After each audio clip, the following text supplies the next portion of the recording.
Almighty God, humbly acknowledging our need for thy guidance in all things, and laying aside all private and personal interests, we beseech thee to grant that we may conduct the affairs of this house and of our country to the glory of thy holy name, the maintenance of true religion and justice, the honour of the Queen, and the public welfare, peace and tranquillity of New Zealand.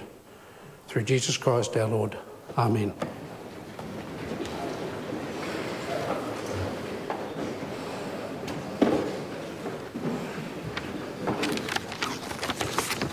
Honourable members, on Wednesday 12 June, I indicated to the House that I would be giving further consideration to the ongoing recognition of the United Future Party and how long the party should be given to put right the matter of its registration under the Electoral Act 1993.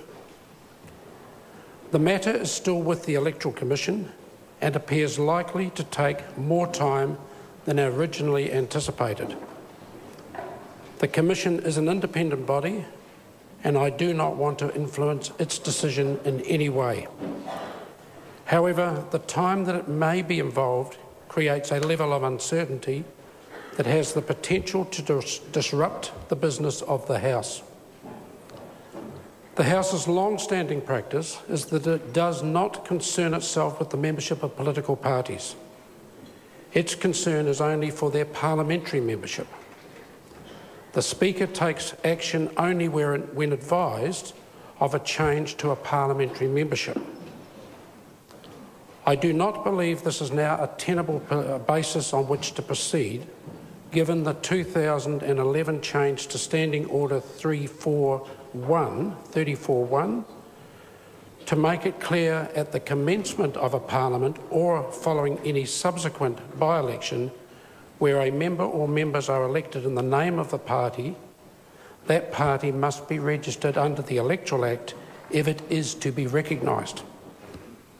However, when that standing order was amended, no consideration was given to the situation of a party losing its registration during the term of Parliament. Standing Orders 34 and 35 do not provide a clear path ahead. Therefore, I intend to deal with this matter under Standing Order 2, which provides that the Speaker is responsible for ruling whenever any question arises as to the interpretation or application of the standing orders and for deciding cases not otherwise provided for. Registration under the Electoral Act and recognition of a party under standing orders are not the same thing. Registration allows political parties to contest the party vote at the next election and to be considered for an allocation of free time and money to broadcast election advertising. Recognition acknowledges that the parliamentary membership of parties elected at the previous election. Recognition provides some benefits in the House, but its greatest significance resides in the fact that it enables a party's parliamentary membership to receive additional funding. In considering the recognition of a party, the Speaker must balance two fundamental public interests.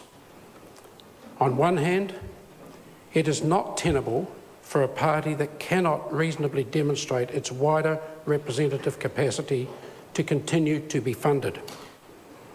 On the other, party representation of community interests expressed at a general election should not be interfered with lightly. I have given this considerable thought and have determined that as from today, the parliamentary membership of the United Future Party will no longer be recognised as a party for parliamentary purposes. Honourable Peter Dunn will be treated as an independent member for parliamentary purposes. However, if the party subsequently regains its registration, I will revisit the matter of the recognition of its parliamentary membership on the basis that it is a political party in whose name a member was elected at the 2011 general election. In doing so, I believe I am properly balancing the competing public interests, balancing on one hand the need for openness and transparency in public funding, and on the other hand, party representation as determined by the electorate at the last election. Clearly, Standing Orders 34 and 35 require clarification to provide adequately for a situation the House now faces. A review of Standing Orders, which will get underway shortly, provides the opportunity to achieve this. Point of order, Right Honourable Winston Peters. Mr. Speaker, I seek clarification as to your justification for the operative date of your decision. Second, I want to know whether you've read the letter I wrote you, which recites the salient points of a barrister's legal opinion we have on this issue. And third, we would like to know on what legal authoritative basis would you be reconsidering this issue should the United Party, as you put it, regain its membership? Because the fact of the matter is that if it didn't have 500 members, and by his own words, Mr. Dunn has said last week that their membership has quadrupled and on Sunday was now over 1,000, which means he's talking about 250 roughly when they failed to declare, a statutory declaration that is. I want to know on what legal basis, authoritative basis, or for that matter, standing order, you would be reconsidering membership, given that I've also recited you the case of Fitzgerald and Muldoon and the consequences if people decide to act outside the law of this country. As I said in my ruling, I will revisit the matter if the party becomes re-registered, and I will consider advice, certainly from the Clerk of the House at that occasion. I can give no other information about further advice I may receive at that opportunity. The second point the member raises is, have I read the letter that was forwarded from the honourable member this morning? Yes, I have. The first point raised in the member's point of order is what day does this become effective? And in my ruling I have said that it is effective from today. Point of order, Mr. Speaker, it's a relatively minor point, but will you make clear, as far as the funding is concerned, that there is no question of the backdating of the previously unused funding, which I think you've made clear exists? I will certainly look into that matter, but the decision is effective today, so the additional funding ceases from today. A petition has been delivered to the Clerk for presentation. The petition of John Muller, requesting that the House note that 1,697 people have signed a petition calling for labels on all foods containing ingredients derived from genetic engineering techniques and a freeze on all GM approvals by Food Standards Australia, New Zealand. That petition stands referred to a select committee allocated by the Clerk. I hereby present the report of the Auditor-General entitled Ensuring Public Assets. Select Committee reports have been delivered for presentation. Report of the Commerce Committee on the Gambling Harm Reduction Amendment Bill. Report of the Government Administration Committee on the Members of Parliament Remuneration and Services Bill. Report of the Health Committee on the Psychoactive Substances Bill. Reports of the Local Government Environment Committee on the Heritage New Zealand Pohuri Tauanga Bill, and a report from the Controller and Auditor General, Auckland Council, Transition and Emerging Challenges, December 2012, and on the report from the Controller and Auditor General, Department of Conservation, Prioritising and Partnering to Manage Biodiversity, December 2012.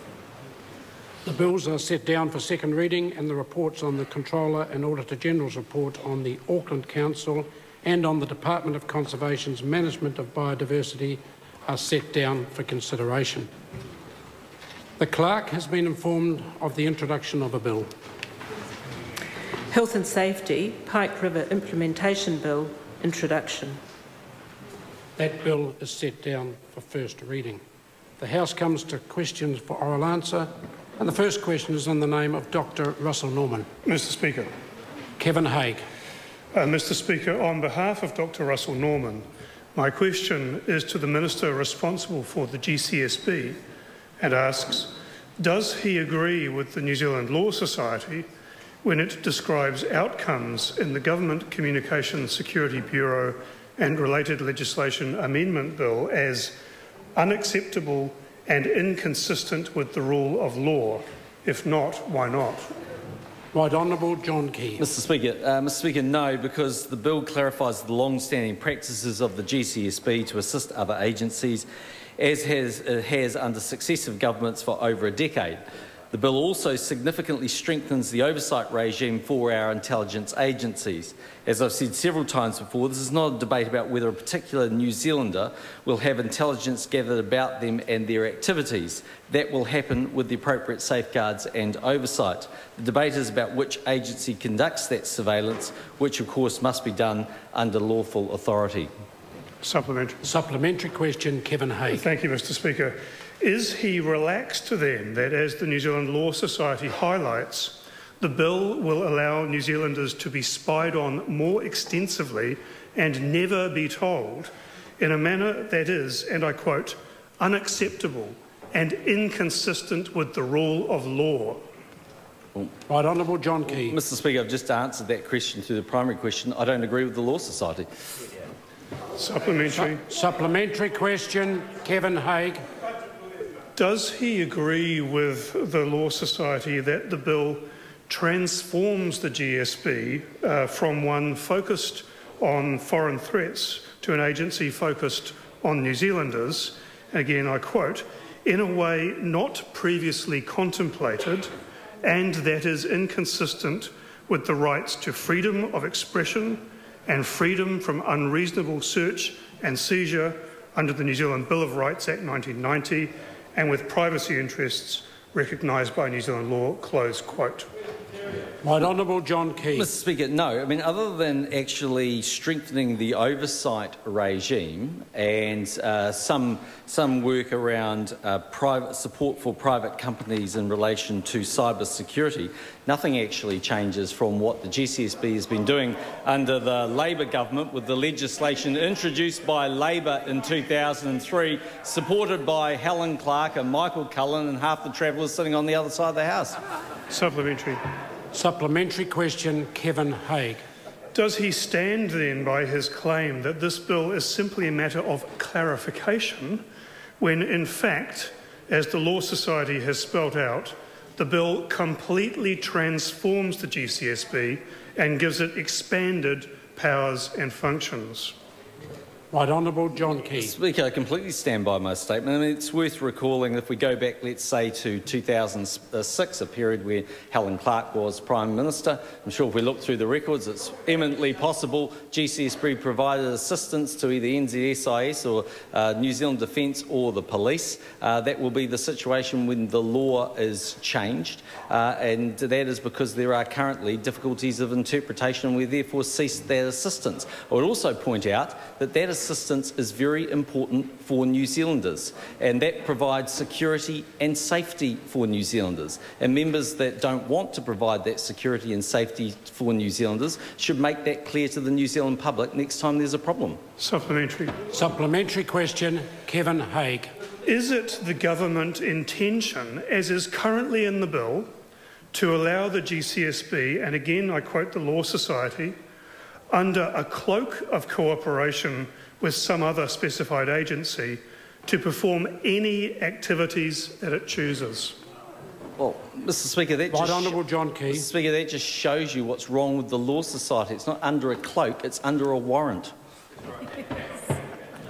Supplementary question, Kevin Haig. Is the Law Society incorrect when it says that safeguards provided in the bill are, again I quote, entirely inadequate to protect New Zealanders' freedom of expression and freedom from invasive search? Right Honourable John Key. Mr Speaker, I believe they're incorrect, and I think it's also worth pointing out, Mr Speaker, if we look at the legislation, these are the sorts of things that it's doing in terms of enhancing oversight of the intelligence agencies. We are changing and moving the requirement that the Inspector General of Intelligence and Security be a retired High Court judge. This will increase the pool of people who can do the job. Second, we make the Inspector General's office more proactive by increasing the requirements on the office and moving it a step forward from existing review-focused work programs. Thirdly, we'll be increasing the resourcing and staffing of the Inspector General's office, including creating a new role of Deputy Inspector General. Point of order, Mr. Speaker. Point of order. Kevin Haig. I think we've all read the explanatory notes, sir. I don't think we need If it. the member is satisfied with the answer, then has he further supplementaries? Yes, supplementary. Supplementary question, Kevin Haig. Does the Minister have a genuinely open mind when it comes to the submission from the Law Society, and will he ensure that the bill is amended so that it complies with the Bill of Rights and international human rights standards? Right Honourable John Key. Mr. Speaker, of course we'll be listening to submissions as they're presented to the ISC, but of course if a majority of the Parliament doesn't agree with them, then no amendments won't be made on the back of their recommendations. Question number 2, Chris Ockenville. Thank you, Mr. Speaker. To the Minister of Finance. What progress is the government making in building a more competitive and productive economy, and how is this helping New Zealand families? Honourable Stephen Joyce. Mr. Speaker, on behalf of the Minister of Finance, I'm pleased to report we're making very good progress in building a more productive and competitive economy. For example, last week, Statistics New Zealand reported gross domestic product data for the March quarter. Despite the impact of the drought earlier this year, the data confirmed the economy grew 0.3% in the 3 months to March and 2.4% in the 12 months to March. This shows the New Zealand economy is on the right track, in line with budget forecasts of economic growth, more jobs, rising wages and a return to fiscal surplus in 2014-15. This is good news for New Zealand families, providing them with more security in a world which still faces a number of economic difficulties. Mr. Speaker. Supplementary question, Chris Ockenville. Thank you, Mr. Speaker. To the Minister, how is the New Zealand economy performing compared to other developed countries? Honourable Stephen Joyce. Mr. Speaker, on behalf of the Minister of Finance, very well in fact. The 2.4% increase in GDP in the year to March compares favourably with many other developed countries. In the same period, the US grew by 1.8%, Canada by 1.4%, Japan by 0.2%, the UK 0.6%, and the euro area's economic activity contracted by 1.1%. Don't be a parrot, Clark. New Zealand's economic growth was comparable with Australia's 2.5% in the year to March. While the drought did affect growth in the March quarter, forecasters expect momentum to continue this year, supported by rising consumer and business confidence and a lift in construction activity. Let him ask a question. Supplementary question. Order. Supplementary question, Chris Ockenville. Thank you, Mr. Speaker. To the Minister, how has the manufacturing sector contributed to the economy's improving performance, particularly given the declining indicators for manufacturing 5 years ago? Honourable Stephen Joyce. Mr. Speaker, on behalf of the Minister of Finance, the manufacturing sector is in much better heart than it was 5 years ago. Since the beginning of 2009, the manufacturing sector has grown 9.2% as measured by GDP, which means it's been growing faster than the economy as a whole. And the performance of manufacturing index is currently at 59.2, showing very strong expansion, in fact one of the highest readings in the world today. This is in contrast to 2008, when manufacturing shrank in 1 year by 12%, and the PMI reached as low as 35.8. You could even argue that the manufacturing sector was in crisis back in 2008, under the previous Labor government. Supplementary question, the Honourable David Parker. Is it correct that manufacturing exports outside of the primary sector are down 17% since 2008 and 6% in the latest year for which there is record? Honourable Stephen Joyce. Mr. Speaker, this is the constant attempt by Mr. Parker to pare away at the manufacturing sector to try and find some bits that haven't been successful. But in answer to him, I don't have those exact numbers there, but I can confirm for him that the construction sector did decline during the GFC, but manufacturing overall has been growing under this government when it was shrinking under Labor. Point of order. He's finished now, Mr Speaker, but Mr Joyce didn't have the answer. That would have been completely sufficient. He should have had it, but he didn't have it. So. It is not the member's job to now start designing the answers he wants from the Minister. Supplementary question. Order. Order. Order. Supplementary question, Chris Oakenfold. Thank you, Mr Speaker. To the Minister, what do current improvements in the economy mean for New Zealand families? Honourable Stephen Joyce. On behalf of the Minister of Finance, I'm very pleased to report that the outlook for both the economy... Order. Sorry to interrupt the Minister. Mr Speaker, there seems to be a continuing trend from government backbenchers to use both unnecessary points at the beginning of questions and, in that particular case, irony. Order. Order. The member, Chris Oakenfold, has every right to ask his supplementary. He can ask his supplementary again. Thank you, Mr Speaker. To the Minister, what do current improvements in the economy mean for New Zealand families? Honourable Stephen Joyce.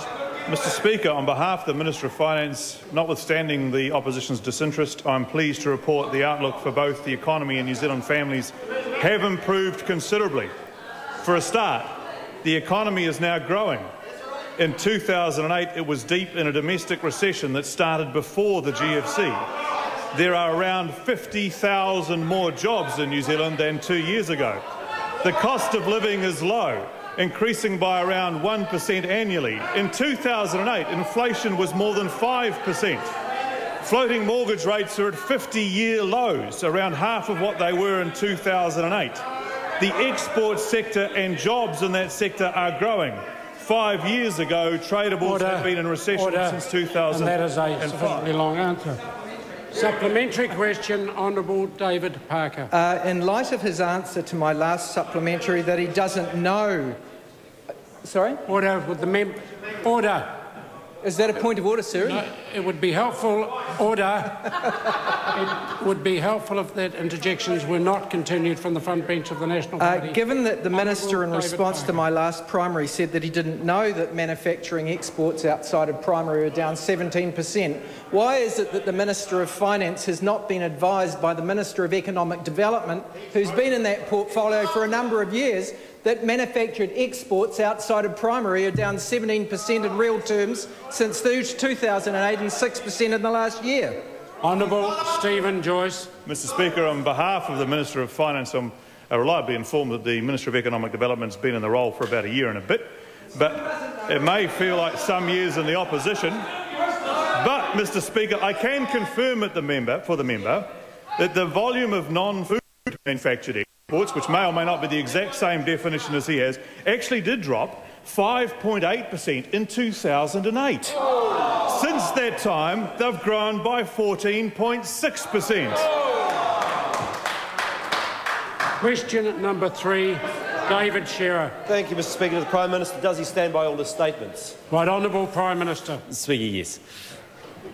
Supplementary question, David Shearer. Does he stand by his statement on the GCSB legislation that, quote, I don't actually agree it is expanding their powers, end quote? If so, how does he explain Section 8 of the bill, which allows him to authorise the GCSB to use its powers in relation to any government agency without consulting Parliament? Right, Honourable Prime Minister. Mr Speaker, in relation to the first part of the question, yes. Supplementary question, David Shearer. How does he explain Section 8 of the bill, which allows him to authorise GCSB to use its powers in relation to any government agency without consulting Parliament, when he says that it doesn't expand its powers? Right, Honourable Prime Minister. Mr Speaker, in my view, it doesn't expand powers. GCSB has always had the ability to provide agency support, and that will continue, provided it's under a warranted basis. Supplementary question, David Shearer. How is he balancing New Zealand's security and privacy with a bill that allows GCSB to access data held by any agency, including IRD, Health or any DHB in the country? Right, Honourable Prime Minister. Mr. Speaker, I'm not going to go through all of the records that GCSB might be able to access, but the reality is that they have to do that under a warranted basis. They do that providing assistance to another agency. If they weren't doing it themselves, that other agency would have to do that.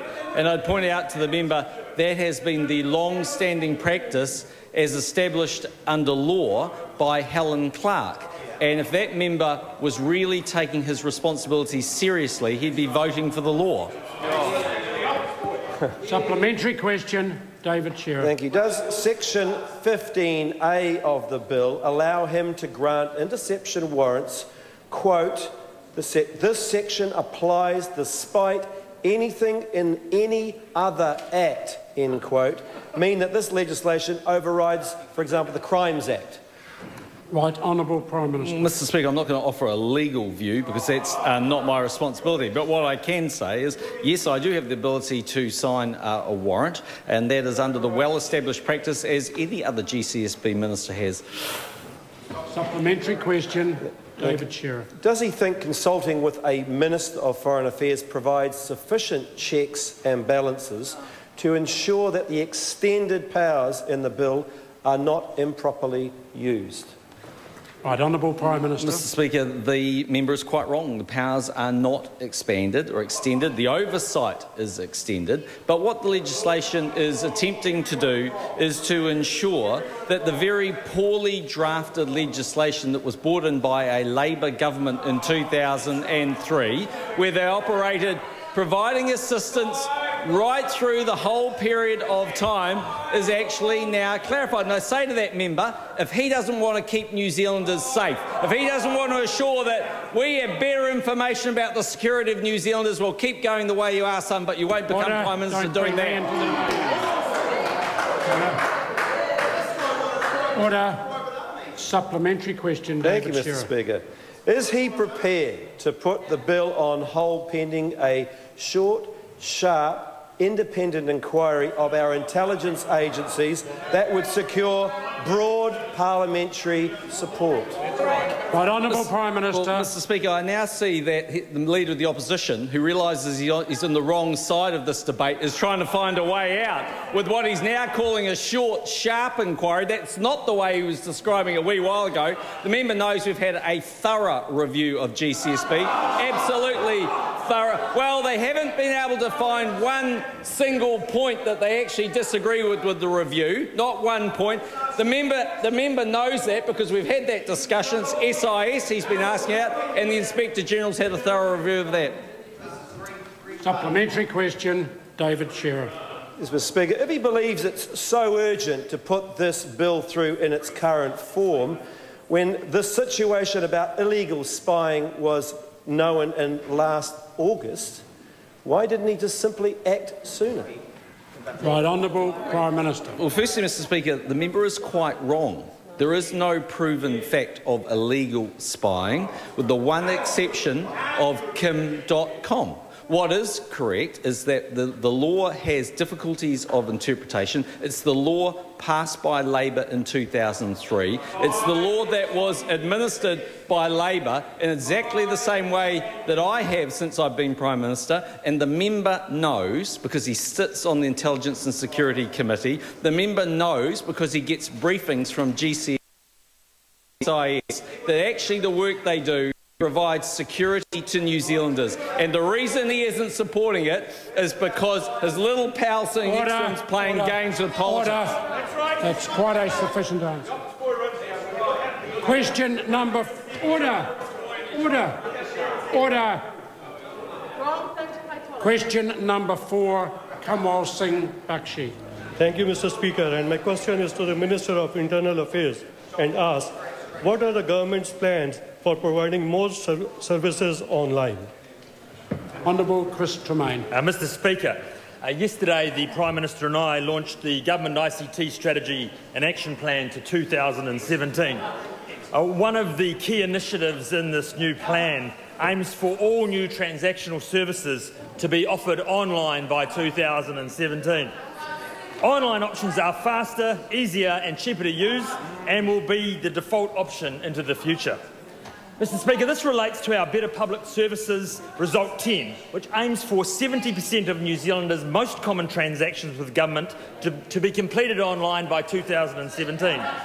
The services that will increasingly move online include passport renewals, tax payments, amongst a range of other initiatives. Supplementary question, Cunliffe Singh Bakshi. Thank you, Mr. Speaker. How will New Zealanders' private information be protected as more services move online? Honourable Chris Tremaine. Mr Speaker, New Zealanders' information will be better protected, with oversight from the Government Chief Information Officer, who will report to ministers on any security risks.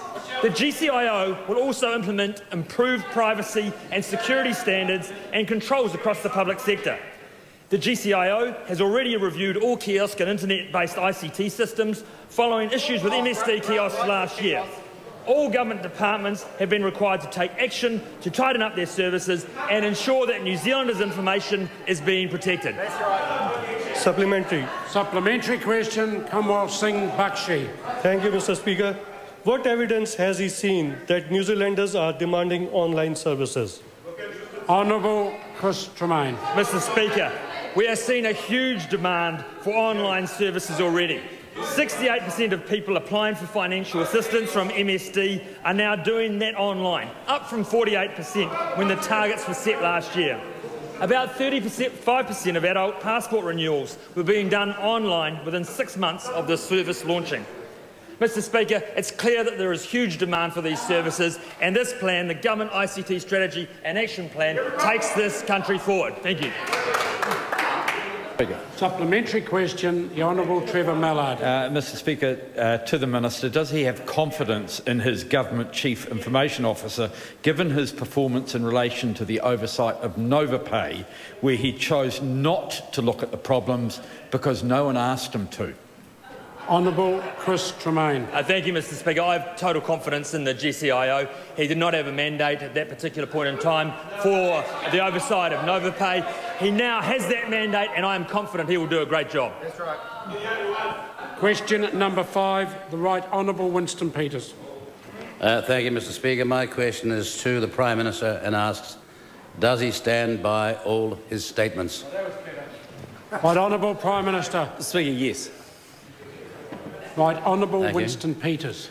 Was he aware, before government's delayed licence fee deal with MediaWorks was approved, that it had, that is MediaWorks, a substantial and escalating tax bill that was not being met?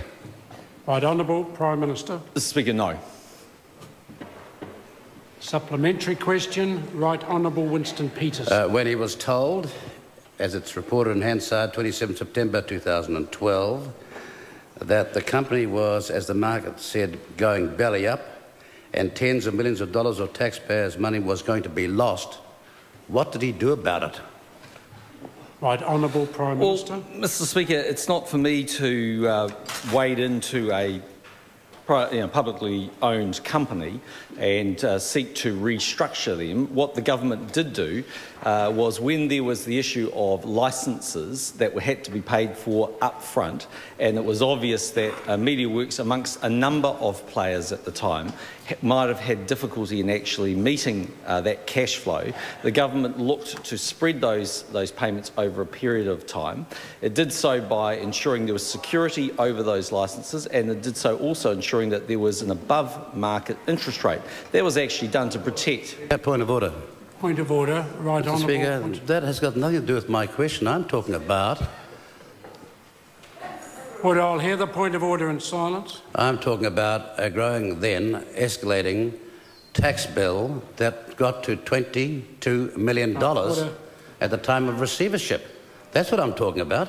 Order. The supplementary question, as I remember, was when he was told such and such in the House sometime in December, what did he do about it? The Prime Minister said, well, he didn't do anything, but then went through a number of things his government did.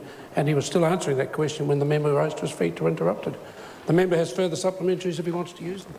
Yes, supplementary question. Why is MediaWorks being allowed to go into what has been described as quotes, a technical receivership, inner quotes, to dodge its tax debt of $22 million when that is not available to other taxpayers in this country, be they company or individuals, even though they may be mates of Mr Stephen Joyce? Order. Okay, Right Honourable Prime Speaker, Minister. Firstly, it's very important to understand that there's clear separation between the responsibilities held by the Inland Revenue Department and ministers of the Crown. And the member knows, as a very long-standing member of Parliament, it would be quite wrong of me to engage myself as Prime Minister in the tax affairs of MediaWorks. And if I did so, the member would be on his feet in this House saying things. The second point I'd make is it's not for me to either understand fully the financial circumstances that the receivers face at MediaWorks, but I can say this one general point, and it may well apply. I haven't looked deeply into MediaWorks, and it's this: that it's highly likely that in this particular case, when it comes to this particular tax liability, it is an unsecured creditor. It's also highly likely that the secured creditors, that are the banks that are owed a considerable amount of money, have now put the company into liquidation. Even if they didn't do this particular form, that the unsecured creditors would not have their liability met. So whatever way it happens, it's highly likely that, in fact, the tax bill wouldn't be met by MediaWorks because the companies are fundamentally broke. Supplementary question, the Right Honourable Winston Peters. Why is the Prime Minister acting of owned banks with respect behind MediaWorks by claiming that he cannot...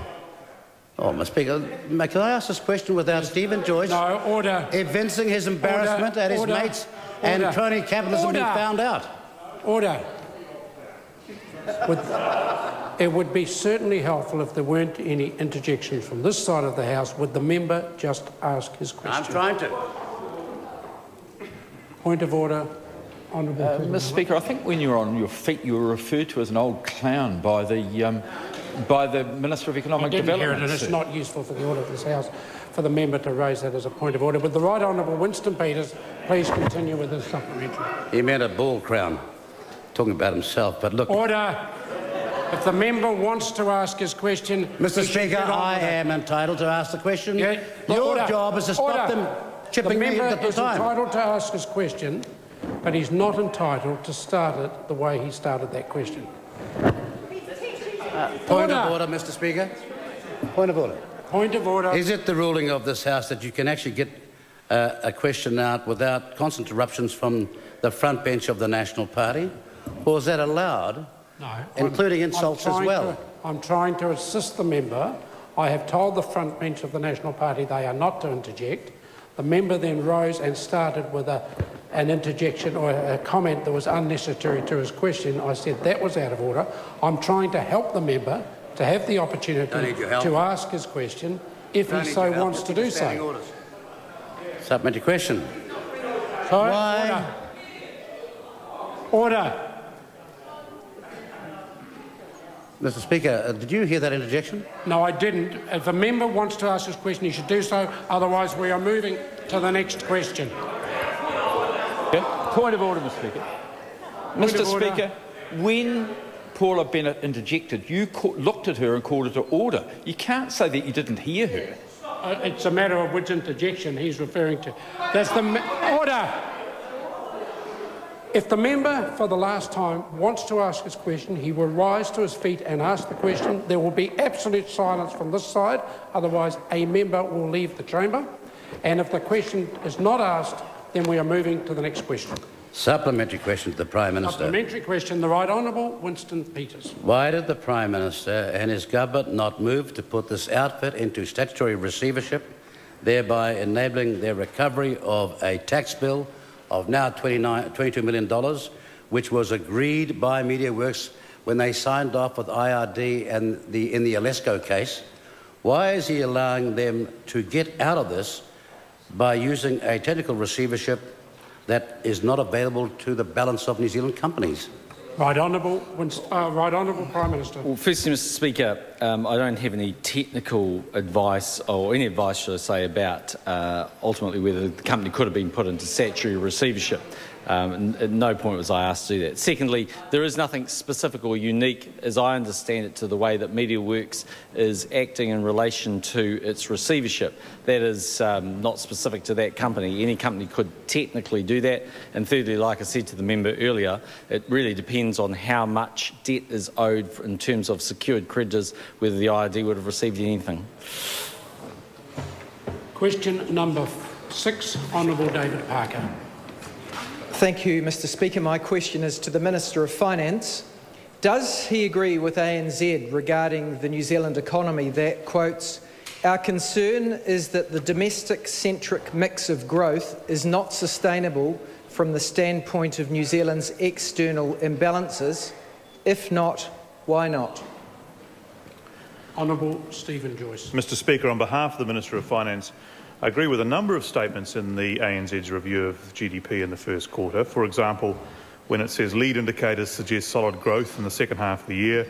I agree with it when it says base momentum is lifting, and I agree with it when they note a build-up in manufacturing inventories added to GDP. However, I do not agree with the particular passage the member quotes. Household savings is in fact up, the government remains on track to surplus and to begin paying off debt, and forecasts have to be considered in view of the large one-off effect of the Canterbury rebuild on domestic activity. And on that basis, I disagree with their assertion. Supplementary question, the Honourable David Parker.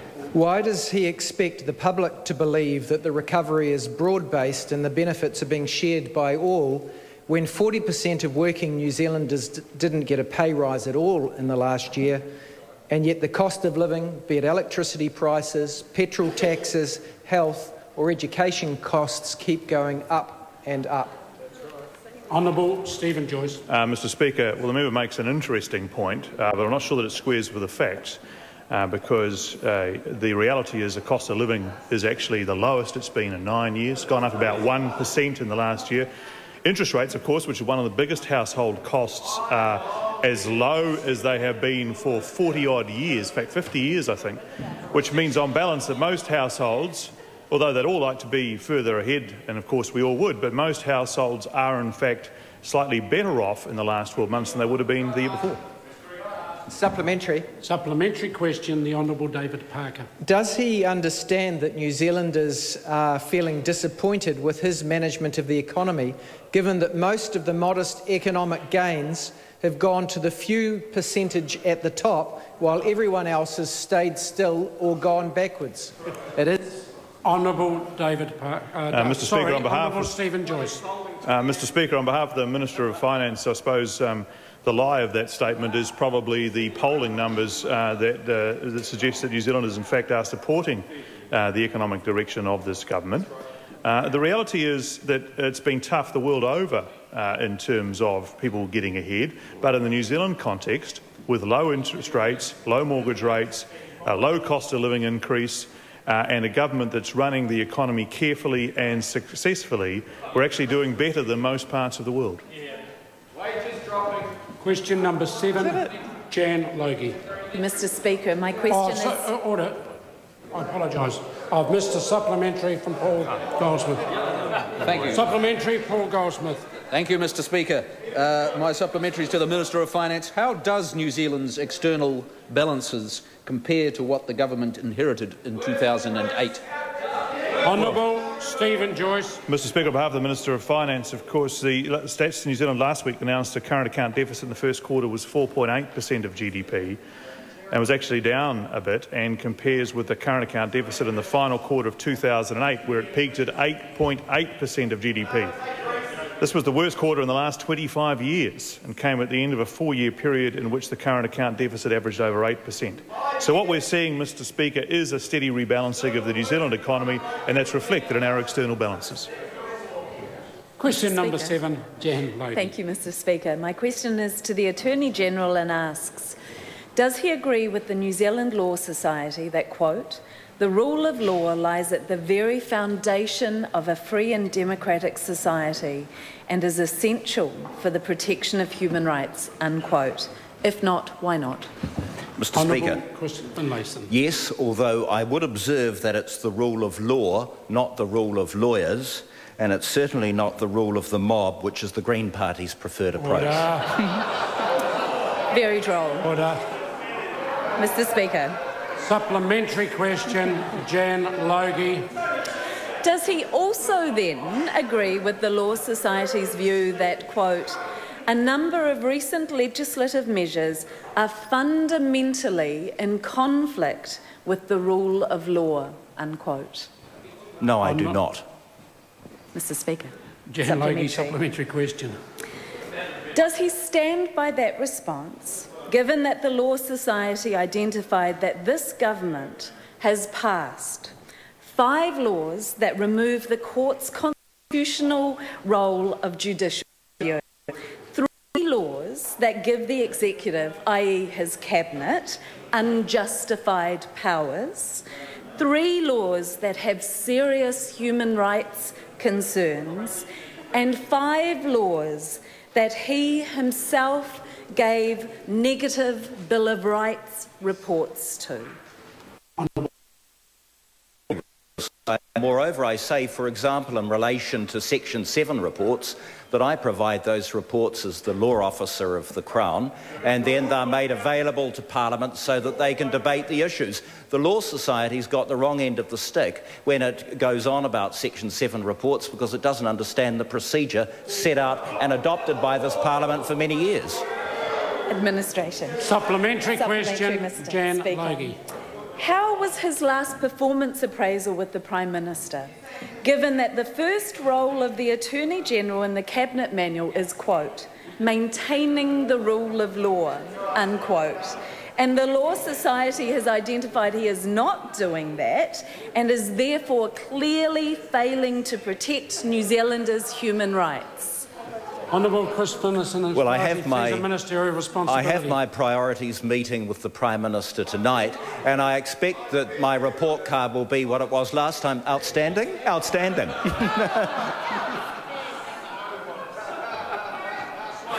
Question number 8, David Bennett. Mr. Speaker, my question is to the Minister of Immigration. How is the government planning to further combat the exploitation of migrant workers?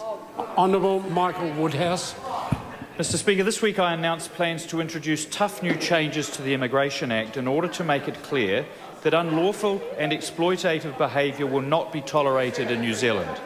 A new offence will see exploitive employers of temporary migrants face up to 7 years in jail, fines of $100,000 and be liable for deportation. Mr. Speaker, by breaking the law, unscrupulous employers not only prey on vulnerable staff, but they also gain an unfair competitive advantage over the majority of good, law-abiding employers, and the government is taking the issue very seriously. Supplementary, Dr. Jan Yang. Thank you, Mr. Speaker. What needs to happen to encourage exploited migrant workers to speak out and come forward? Honourable Michael Woodhouse. Migrants need to be able to speak out against exploitative employers without fear that they themselves will be penalised or even deported. That's why I've issued new instructions to officials asking them to shift the focus onto employers and away from the employee that comes forward with a complaint. I've asked that those who come forward be able to reapply for a new visa should they need it, without the fact that they may have been in breach of their previous visa conditions counting against them. It's important that this message gets out in our migrant communities, Mr. Speaker. That's why I've also asked officials to work closely with our migrant organisations and community leaders to build a communications plan through various channels to get that message across. Supplementary question, Dr. Jan Yang. How will government agencies be following up on allegations from migrants who come forward? Honourable Michael Woodhouse. Immigration New Zealand agents and the Labour Inspectorate will work together to investigate and take action as necessary. As we begin to lift the lid on exploitation and get a clearer picture of the size of the problem, we will distribute resources as necessary. Well, if the member would be quiet, I'll answer the question. We will distribute resources as necessary to ensure that these new initiatives are properly supported. I'm working closely with my colleague Honourable Simon Bridges, who's in charge of the Labour side of things, and from an immigration perspective... Order! Order! Would the Minister please finish I'm his answer? exploring future funding options around Immigration New Zealand's enforcement capability. Supplementary question, Darian Fenton. To the Minister, does he expect Immigration New Zealand to do more with less when it comes to investigating and prosecuting cases of migrant worker exploitation, as he told the Transport and Industrial Relations Select Committee a couple of weeks ago? And given there is no increase in the 2013-14 and out years budget for inspection and enforcement? Mr Speaker. Honourable Michael Woodhouse. Well, I'll clarify what I said to the Select Committee, and it was this, quote, "The last thing I would say is about resources. I make no apology, as the government doesn't, for asking our public servants to do more with the same," end quote. I then went on to discuss the fact that with those same resources, we've managed to reduce the overstayer rate by about a third, which was what it was under Labor, and the number of voluntary departures from New Zealand by illegal overstayers by 50%. I think that's a very good outcome by our compliance team. I expect the same in the area of exploitation.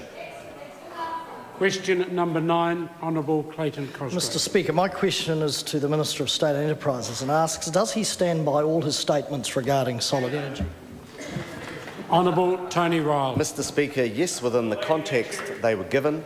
I also stand by my statement that praise was heaped on Don Elder and Mr Palmer not long ago, actually in April last year, quote, "You are performing well," unquote. A statement by one, the Honourable Clayton Cosgrove, at a select committee. Supplementary. Supplementary question, Honourable... That's before you knew the truth, Mr Speaker. Order. Just a minute. I'm calling Honourable Clayton Cosgrove supplementary. Thank you. Supplementary, Mr Speaker. Does he stand by his statement that, quote, "I wouldn't expect to see it happen again," unquote, regarding solid energy spending of $48,000 on communication consultants Saunders and Unsworth? Yes. Honourable Tony Ryle. Supplementary. Supplementary question, Honourable Clayton. Has he made it clear to Solid Energy that they should cease hiring consultants who are specifically contracted to come up with strategies to evade and undermine parliamentary scrutiny and public oversight of company activities? Honourable Tony Ryle. Mr Speaker, I've made clear to the Chairman of Solid Energy that I thought the spending of $48,000 for the purposes was described with respect to Saunders Unsworth was really a responsibility that he would have to take, but I did not expect to see such expenditure again. Supplementary question, Honourable Clayton. Supplementary. Can he confirm that he and his ministerial staff were fully aware of the activities of Solid Energy senior management and Saunders and Unsworth in their attempts and efforts to evade and obstruct media and parliamentary scrutiny of the SOE's activities? Honourable Tony Ryle. Mr Speaker, yes, of course my office was copied in on a number of emails, a small number of emails, but I've got to say my office is copied into a lot of things, including... Point of order, Mr Speaker. Honourable Clayton Cosgrove. He's answered the question, Mr Speaker. I seek leave to table. I seek leave to table. If the member order, first of all, I want to deal with the fact if the member's saying he's happy with the answer, doesn't need any further ecstatic, Mr Speaker. Then he's now seeking leave to table what? I seek leave to table an email from Vicky Blythe, Communications Manager, Solid Energy, of 11 March 2013, which is copied in to the Minister's office to one Mark Unsworth, illustrating the point made in my question. Leave is sought to table that email. Is there any objection? Supplementary, Mr Speaker. Supplementary question, Clayton Cosgrove. Supplementary, Mr Speaker. Has the Minister been advised that Saunders and Unsworth companies and stakeholders about him as Minister, claiming that in relation to his handling of the Solid Energy debacle, he has been, quote-unquote, incompetent? Honourable Tony Ryle. Mr Speaker, I wouldn't want to comment on any hypothetical allegations from that member, but I would... Point of order, Mr Speaker. Order. I apologise to the Minister. I'm satisfied with the answer, sir. Well, I don't even think the answer's been fully given. Point of order, Speaker. Point of order. We're going to get to the stage when we're going to get into difficulty here if a member asks a question and then doesn't like the answer, so immediately stands and says, I'm satisfied. But on this occasion, If the member is satisfied with the answer, I intend to move forward. Order. Order. No, we're moving forward. Is there further supplementary? Question number 10, Stephen Browning. Thank you, Mr. Speaker. To the Minister for the Environment, will she be changing the law to restrict councils' ability to regulate the release of genetically modified organisms in their regions? If so, what are the proposed changes? Honourable Amy Adams.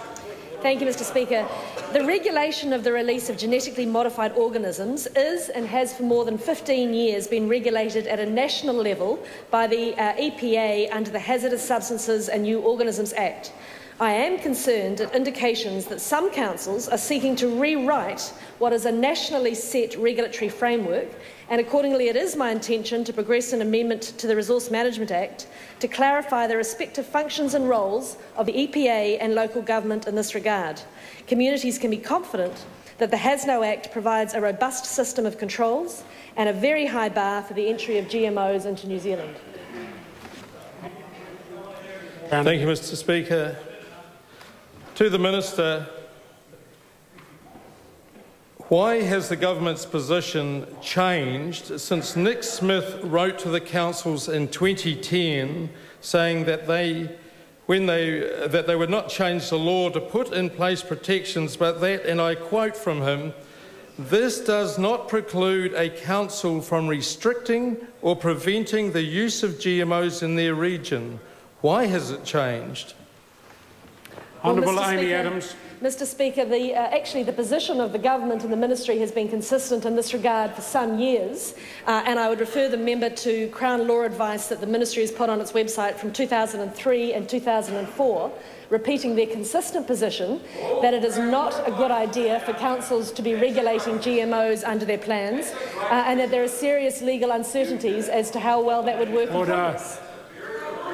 Supplementary question. Point of order, Mr. Speaker. I would like to seek leave to table a letter from Nick Smith to the Inter-Council Working Party on GMO risk evaluation and management options, and dated 5th August 2010, and it shows the contradiction. That's enough information. Leave us sought to table that letter. Is there any objection? There is not. It can be tabled. Supplementary question. Thank you, Mr. Speaker. To the Minister.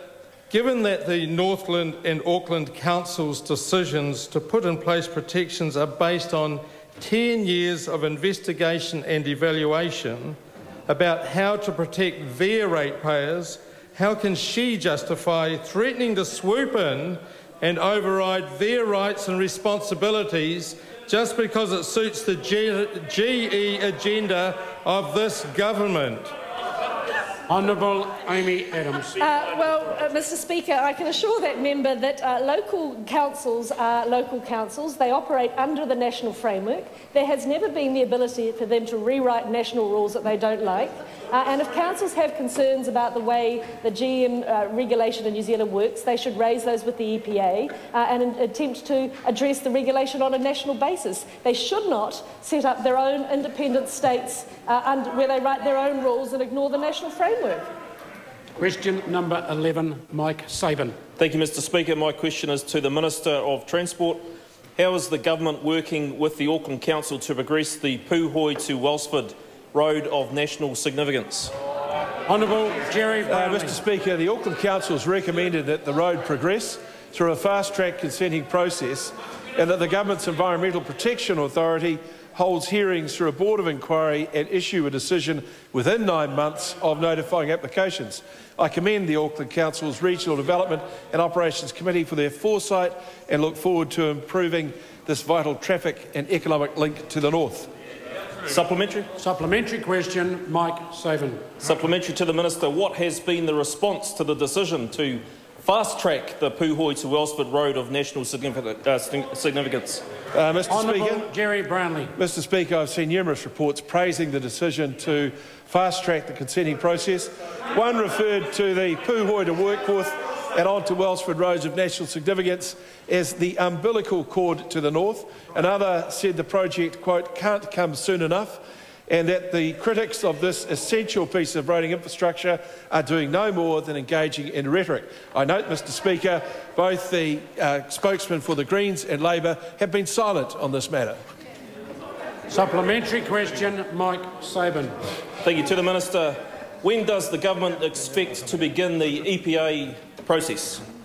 Honourable Jerry Brownlee. Mr Speaker, the NZTA advised me that they expect to lodge applications for the Puhoi to Warkworth section of this project with the EPA in August of this year. It will go through a 9-month hearing process. We aim to be construction ready by mid-2014. Question number 12, Grant Robertson. Thank you, Mr Speaker. My question is to the Prime Minister. Does he stand by all the answers given... Point of order. I've heard enough of that question now, Mr Speaker. And that is not the least bit helpful to the order of this House. Trust me, Jerry, you haven't heard enough of it yet. Question number 12, Grant Robertson. Thank you, Mr Speaker. To the Prime Minister, does he stand by all the answers given on his behalf to oral question number 3 on 13 June 2013? Right Honourable Prime Minister. Mr Speaker, yes. Supplementary question. Supplementary question, Grant Robertson. Why then did he say on the 30th of May about Mr Dunn, quote, I accept him absolutely at his word. I've got no reason to doubt that, end quote, when he had been told on the 29th of May by his Chief of Staff that Mr Dunn was not complying with the Henry inquiry?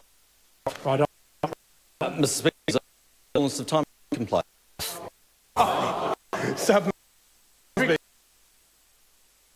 Why did he tell that he did to seek further assurances from Mr Dunn about the leaking of the report when he had been informed the day before that Mr Dunn was not complying with the inquiry?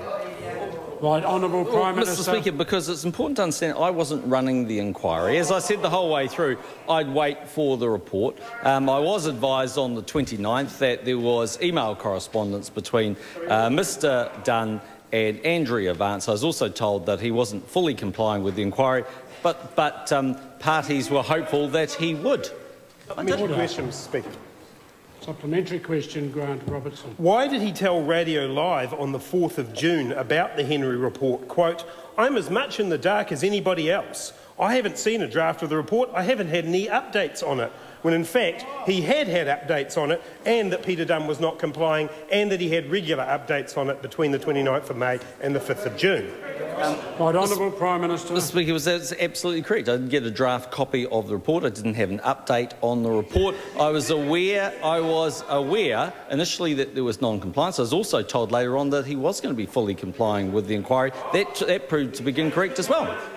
Supplementary question, Mr. Supplementary question, Grant Robertson. In light of that answer and the amended answer given on his behalf that he had, quote, several conversations with his Chief of Staff about the Henry report between the 29th of May and the 5th of June, did those conversations include an update on whether Mr Dunn was cooperating with the inquiry? Right, Honourable Prime Minister. Mr Speaker, yes, on the 29th of May, my Chief of Staff advised me that there had been email correspondence between Mr Dunn and Andrea Vance, and that Mr Dunn's office had advised my Chief of Staff that he wasn't fully complying with the inquiry. On the 30th of June, I was advised that it was likely...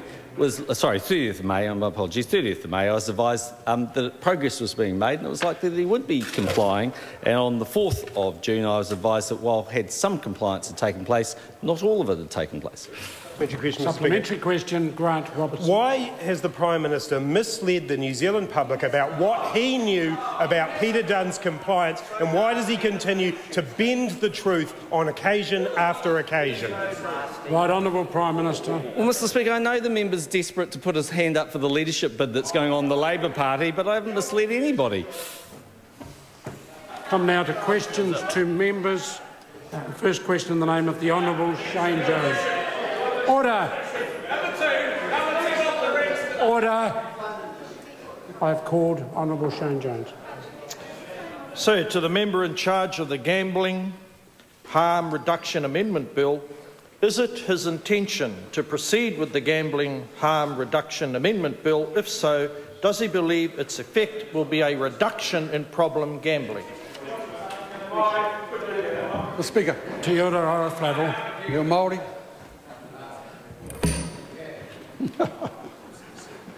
Tēnā koe, Mr Speaker, hei awhini a koe paku wāhanga ka whakawhiti te reo Māori reo Pākehā. Ki te mene te ka mihi ki aia mo te āhuatanga te pātai. Hei whakuiti tana pātai ai, ko tōna tikanga ka heri haere hia tēnei o ngā kaupapa i runga i tōna huarahi. I hangaia e te pāti Māori, hei kōkiri i ngā take huhua, whānui nei ki te ata titiro ki te hohonutanga o ngā mamaitanga, o ngā wauatanga, ko tau mai ki runga i te iwi Māori ka mutu ki te hunga e noho nei te rawa kore. Mā reira ka ki te mai ai pēr te hua a ngā tau kai te arora. Mā reira he paku wāhanga o te titiro whānui tonu ki ngā mahi hei karo i te āhuatanga o te ngau o te peti peti ki ngā hunga rawa kore. Supplementary. Supplementary question, the Honourable Shane Does he Jones. expect gambling will be reduced or increased when operators are allowed to shift their machines to more lucrative venues without restriction? Order. Yeah, I'm just concerned whether that question has anything to do with this particular bill. The supplementary questions must be very tight. They must be related to the Gambling Harm Reduction Amendment Bill. Order. No, I have a point of order from the Mr Speaker, I sat on the Select Committee and this bill certainly does address the transfer of machines from one venue to another and changes the rules. On the assurance from the Honourable Trevor Mallard, I'll certainly allow the question. Honourable Jerry Brownlee. Mr Speaker, that is a question about the content of the bill, not the process of the Select Committee, nor is it about the intention of the mover of the bill. The rules around questions to members are quite tight. But on the basis of the point of order I've heard from Trevor Mallard, I have determined that the question can be asked. Now, if it's helpful to the member, he can re-ask the supplementary. Repeat supplementary.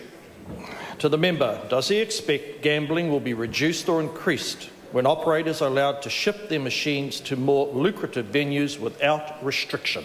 Te ora ora Flavel. Mr Speaker, kare te tino mōhio kai ronga i te āhuatanga o te pire o ngā mahi kai mu te aroro. I tēnei wa he kōrero noa ke tērā, kawai ka mōhio.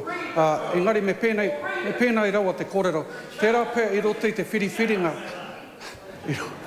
I roto i ngā whiriwhiringa i wānganui a māua ko te minita Tremaine. Te tikanga ia ka kōkiri he tērā take a ngā tau kai mu te aroro. Question number 2, Honourable Shane Jones. Remember, how can he proceed with the Gambling Harm Reduction Amendment Bill when the Problem Gambling Foundation says it will have little, if any, effect on problem gambling? Speaker. Te ora ora Flavel. Kai te aro hatu ki te ropu nei, ki te Gambling Foundation, kai te kaha nei rātou ki te kōkiri, ki te whakatika i ngā raru ko pā mai, ki te honga e rongo nei te ngau o tēnei o ngā mamai. E hari te mea kai te whakai atu ki tā rātou e ki nei, i te mea mena ka whakakotahi nei tōku pire, me tērā o te minita, ka riro, ka taimai ki roto i te whare pāremata a ngā marama kai mua te aroro, ko tāku e ki nei, ai, ka eke ki te taumata e pirangi tiana, engari me te tiro whānui tonu, kone te pai, o te noho o tōku pire, ki te tau tērā o te minita, ka kitea mai ai ngā hua. Supplementary. Supplementary question, Honourable Shane Jones. Has the member considered an amendment to alter the bill's title to the Consumption of Dead Rodents Harm Reduction? Order. That is not a satisfactory supplementary. Sir, I'm prepared to say it in Māori. The member can move to question number 3 if he so requires. To the member, does his Gambling Harm Reduction Amendment Bill, as amended at Select Committee, fulfil his original intentions of the bill he introduced? Speaker. Pēnei etahi atu o ngā memo te whare pāremata, mena ka noho i tērā taho te taiapa, he uaua te hip kia eke ngā pire katoa ki runga i te taumata e tikāna. Mā te kōrero, mā te wānanga, mā te tō mai tētahi wāhanga, mā te whakatakoto mai tētahi wāhanga, ka ea, i tēnei wā, kare tino e ke ngari, kei reira tonu tētahi painga. Mena ko te painga ka puta ki ngā hāpori Māori, ki ngā mea noho nei te rawa kore, koina te mutunga mai o te pai. Supplementary question. Supplementary. Honourable Shane Jones. To the member, given the hopeless nature of the current bill, what support is he expecting, and will he receive anything supportive from Dr Sharples? Order. That question doesn't relate to the primary question. Question number 4. Sir, to the member, how can he proceed with the Gambling Harm Reduction Amendment Bill, given that the Salvation Army says that the government's rewrite of his bill means that the aim of his original bill has largely been cancelled out? Mr. Speaker, ko te kē iau te whakamārama i te ahotanga o taku whakautu ki tērā pātai. Engari me pēnei pēr te kōrero, menei aro nui nei a tērā mema, ka mutu te pāti reipa ki tēnei mea o te whakakore te peti, kau e haere ki te Sky City, ki te mātakitaki te Futupō. Question order. Question number 5. Honourable Shane Jones. Supplementary. Supplementary question. Honourable Shane Jones. Goes around. I roto I te reo Māori.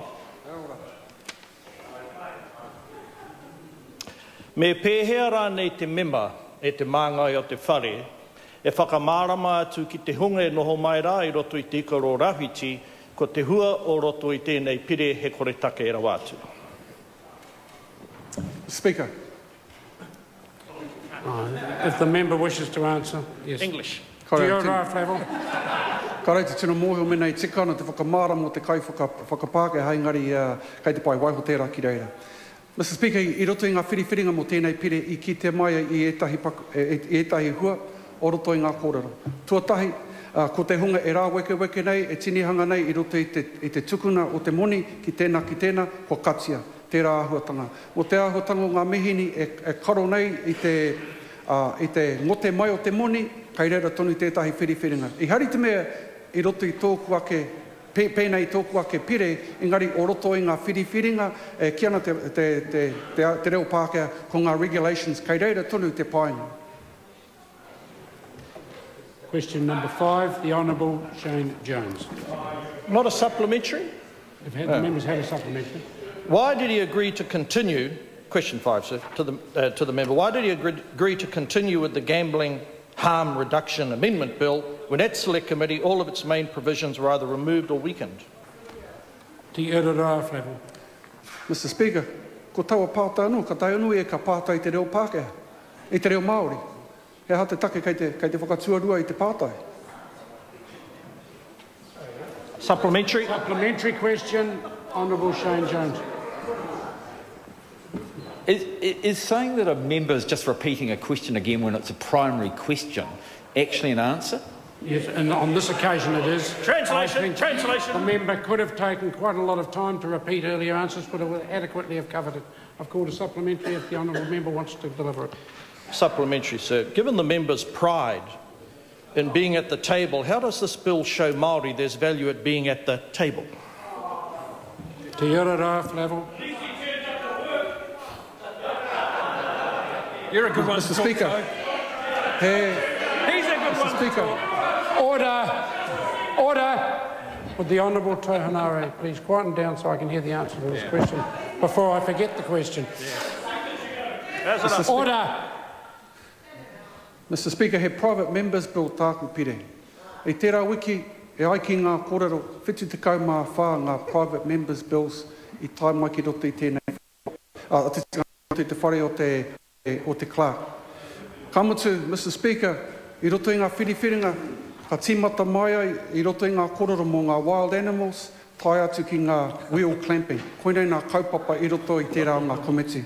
No reira, Mr. Speaker, ka re au I rongo I tētahi pire e pāna ki tēnei mate e ngau nei I te ao Māori, me te kia tērā mema. Mena, kei te ngā kainui tērā mema me tana rōpū ki tēnei mea e ngau nei I te hunga pōhara. He ha te take kāre tētahi paku pere I runga I te rārangi kōrero e hāngai ana ki tēnei kaupapa. Speaker. Question number 6, Honourable Shane Jones. To the member, why has he agreed to the government's amendments to his Gambling Harm Reduction Amendment Bill when, as the Salvation Army's social policy spokesperson, Major Campbell Roberts, says the government's latest proposals have nothing to do with minimising the damage done to communities by gambling? Speaker, mena ka ata te tiro ki te pātai, e hara tērā i te pātai. E hara tērā i te pātai. Ka pai, kai rere te pātai. Mr Speaker. I turned over a new leaf. Mr Speaker, kei te pēnei tāku pātai ki te mema I mua, kei te arohatu ki te Salvation Army, kaha nei rātou ki te mahi, ki te karo I enei āhuatanga. Engari, kia kaua tātou e pōhehe ka mutu mai, I roto I tōku pire. Mena, ka ngākai nui mai te rā mema, tāpiri hi atu e tahi kororo a te wā ka eke mai ki roto te whare pāremata. Kātahi ka ki te mai ai, mena e ori te ana te hihia, ke whakamāmā I te āhuatanga o te ngau, o te peti ki te ao Māori ki te hunga rawakore. Supplementary question, Honourable Shane Jones. Is this bill, in either Māori or language, a bitter pill or a dead rat? Order. That's not a question that's in any way related to the thing. I have received a letter from the Honourable Damien O'Connor seeking to debate under Standing Order 386, the discovery by a New Zealand dairy farmer of the remains of a cloven-hoofed animal in his consignment of imported palm kernel expilia from Malaysia or Indonesia, and the subsequent failure of both the Minister for Primary Industries and his ministry to adequately respond to the issue. Ministerial responsibility. The Ministry's response to biosecurity risks from the importation of palm kernel is ongoing. The big hurdle to get over is an urgent application is whether the The big hurdle to get over in an urgent debate application is whether the matter has reached the stage whether the business of the House should be set aside. The test is a high one. An incident has been reported and the Ministry is working with authorities in Malaysia. Further options are being developed for consultation. An urgent debate was held on the Ministry's effectiveness in preparing for and responding to biosecurity incursions in New Zealand earlier this year. I am not convinced that I would be justified in setting aside the business of the House again today. The application is therefore declined. Point of order. Honourable Damien O'Connor. Thank you, Mr Speaker, and I'm not wanting to in any way challenge your judgment or ruling on this, but I would seek some clarification on the point of urgency, because if the Speaker considers that the incursion itself is required before urgency is accorded the House, then I'd be very concerned. And at what point of warning or possible incursion can we consider that biosecurity is an urgent matter? And I appreciate, Mr Speaker, I'm not trying to trifle with the House or yourself,